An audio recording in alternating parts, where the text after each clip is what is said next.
Sa pagpapatuloy ng ating balitaan, dead on arrival ang isang 56 anyos na mangingisda sa Dasol, Pangasinan matapos mabangga ng estudyanteng sakay ng kotse ang sinasakyan nitong motorsiklo. Yan at iba pang mga rumarapidong balita mula sa probinsya. Hatid ng iba't ibang istasyon sa ilalim ng MBC Media Group.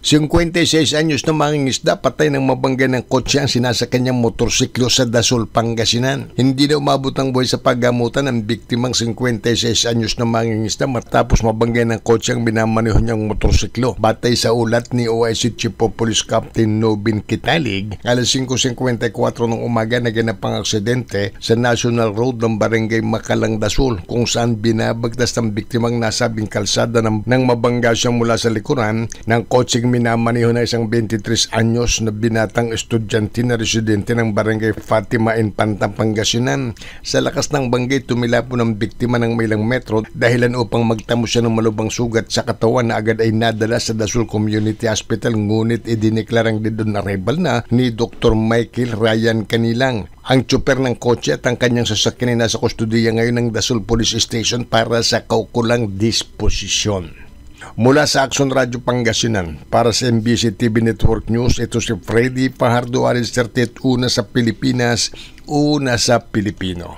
Isang matagumpay na operasyon kontra krimen ang isinagawa ng kapulisan kung saan mahigit 6 na katao ang naaresto at tinatayang higit 400,000 na halaga ng illegal na droga ang nakumpiska. Sa ilalim ng pinaigting na kampanya mula September 8 hanggang 14, 2025, iniulat ng Bataan Police Provincial Office na pinamumunuan ni Provincial Director Colonel Martes Salvadora ang pagkakaaresto sa 66 na individual na pawang lumabag sa batas, kung saan 16 ang naaresto dahil sa kasong may kinalaman sa illegal na droga at nakumpiska ang tinatayang 417,159 pesos na halaga ng shabu. 14 naman ang nadakip ng mga wanted person, kabilang ang 3 most wanted person. 24 ang arestado dahil sa illegal na sugal. 4 ang nakumpiska ng mga hindi lisensyadong baril at 8 pang individual ang naaresto sa iba't ibang kaso. Ayon dito kay Colonel Martes Salvadora, sa ang naturang operasyon na isunod sa direktiba ni Acting Chief PNP Police Lieutenant General Jose Melencio Nartatis Jr. na naglalayong masugpo ang kriminalidad at papanagot ang mga lumabag sa batas. Para sa MBC TV Network News, RH37, Danny Kumilang, una sa Pilipinas, una sa Pilipino.